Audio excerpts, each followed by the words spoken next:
This week's news: California bolsters mental health care for young males.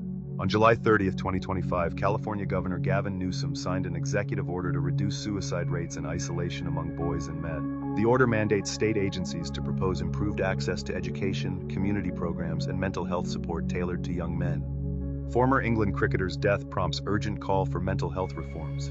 A coroner's inquest into Graham Thorpe's death in August 2024 found deficiencies in the mental health care he received. His widow and others stressed the need for systemic improvements to prevent similar tragedies.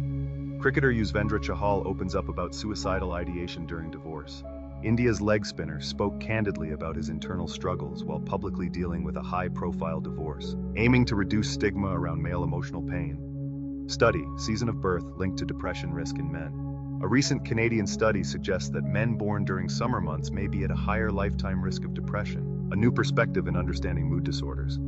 Celebrity Joe Pantoliano reveals long-term battle with depression. The actor shared that undiagnosed depression nearly ruined his life. His experience underscores the importance of early recognition and treatment of men's mental health issues. Craft-based Men's Shed opens at former paper mill near Canterbury. A new community workshop offering carpentry and creative activities has launched in Kent to foster connection and support mental well-being among men. Cyclist raises 1.6K for men's mental health on Isle of Bute. In Scotland, a man completed a 1,000-mile ride in 10 days to support fundraising for a men's mental health charity, a local effort making global echoes. Actor Rajnish Duggal champions emotional openness for men.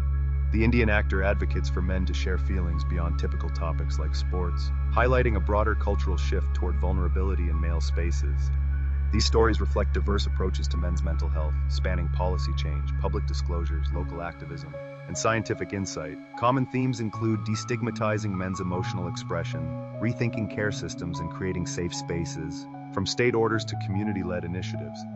Across continents, from North America's policy moves through South Asia's sport spaces conversations, to UK's grassroots and cultural recognition, the narrative is clear. Men's mental health is no longer hidden. Personal stories and public programs alike are reshaping how we talk about and respond to male emotional well-being.